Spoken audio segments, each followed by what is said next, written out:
Hello. হ্যাঁ, বলুন। হ্যাঁ, যোগেশ সাধু বলছেন? হ্যাঁ, বলুন। বলছি দাদা, আপনারা যে ৮ তারিখে যে কর্মসূচি নিয়েছিলেন, চিঠি প্রদান হ্যাঁ। কর্মসূচি, সেটা বিভিন্ন জেলাও পালন করেছে। হুম। আর ওইটার ফলটা আপনাদের কতদূর সুদূর প্রসারী হলো? যে প্রধানমন্ত্রীকে একটা চিঠি করেছিলেন, মুখ্যমন্ত্রীকে একটা চিঠি করেছিলেন, সেই বিষয়ে যদি একটু বলেন দাদা।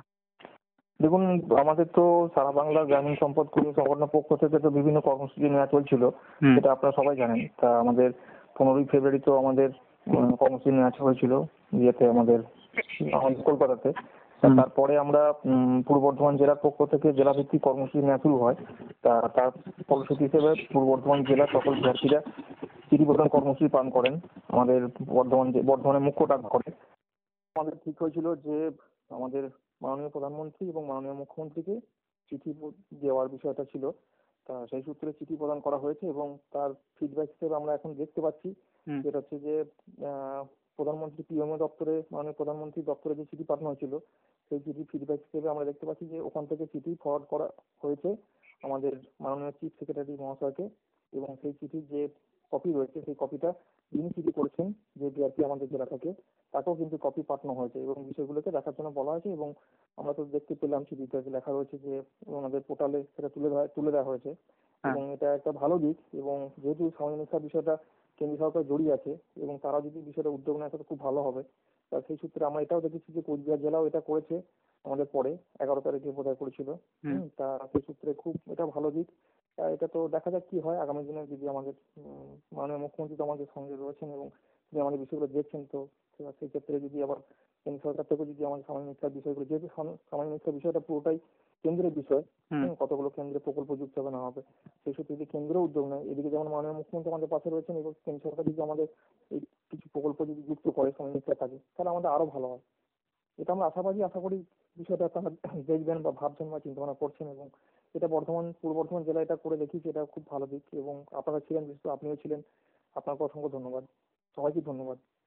আচ্ছা। এবং তাছাড়া আমরা দেখেছি এটা মিডিয়া হাইলাইট হয়েছে এবং আনন্দ বার্তা এবং আপনার হচ্ছে আমাদের বর্ধমান টিভি সেই খবরটা দেখিয়েছে, সম্প্রচারিত করেছে চ্যানেলের মাধ্যমে, এবং সেই খবর ছড়িয়ে পড়েছে। এটা একটা ভালো দিক। আচ্ছা, এই যে চিঠি প্রদান কর্মসূচি আছে, এটা যদি পশ্চিমবাংলার সকল জেলা যদি আবার পুনরায় ভাবে নেয়, তাহলে কেমন হতে পারে? আপনার কি মতামত? দেখুন, এখন কর্মসূচি নেওয়াটা আমার মনে হয় সমীচীন হবে না। কারণ হচ্ছে যে যেহেতু এখন ইলেকশন চলছে, নির্বাচনের পর বলছেন? পর, হ্যাঁ ইলেকশনটা হ্যাঁ নির্বাচনের পর পরিস্থিতি কোন দিকে যায় সেটা চিন্তা ভাবনা করে দেখার পর তারপর আমাদের সারা বাংলা গ্রামীণ সম্পদ কর্মী সংগঠন রয়েছে, সবার সাথে আলাপ আলোচনা করে বিষয়গুলোকে সিদ্ধান্ত নিয়ে একটা সর্বসম্মত জায়গায় সিদ্ধান্ত নিয়ে আসলে ভালো হয়। এবং সেটা আমাদের সংগঠন চিন্তা ভাবনা করবে এবং সারা পশ্চিমবঙ্গে যদি করা যায় সেটা তারা চিন্তা ভাবনা করবেন এবং সেটা আমরা আলোচনা করবো সবাই মিলে একসাথে মিলে। সেটা আরো করলে সেটা তখন দেখা যাবে। সেটা আরো 2 মাস একটু ওয়েট করার দরকার আছে। আর বলছি, রাজ্যের তরফ থেকে আর কিছু আপডেট আছে আপনাদের কাছে? আপনার কাছে? রাজ্য তরফ থেকে দেখুন, এমনিতেও আমরা তো দেখতে পাচ্ছি বিভিন্ন জেলায় ভিডিপির কাজটা তো শুরু হয়েছে এবং আমরা তো, আপনি তো জানেন যে আমরাও গিয়েছিলাম, আপনি ছিলেন। আমরা তো গত সোমবার দিন, 25 তারিখে আমরা গিয়ে বিষয়টা জেলাতে জানিয়ে এসেছি ভিডিপির কাজটা শুরু করার জন্য। তা সেই ক্ষেত্রে আমার জেলাতে এখনো শুরু হয়নি। তা আমরা তো বিষয়টা লিখিতভাবেও জানিয়েছি এবং মৌখিকভাবেও ভালোভাবে জানিয়েছি, আমরা বিষয়গুলো তুলে ধরেছি। তা সেই ক্ষেত্রে আমরা দেখি কি করা যায়।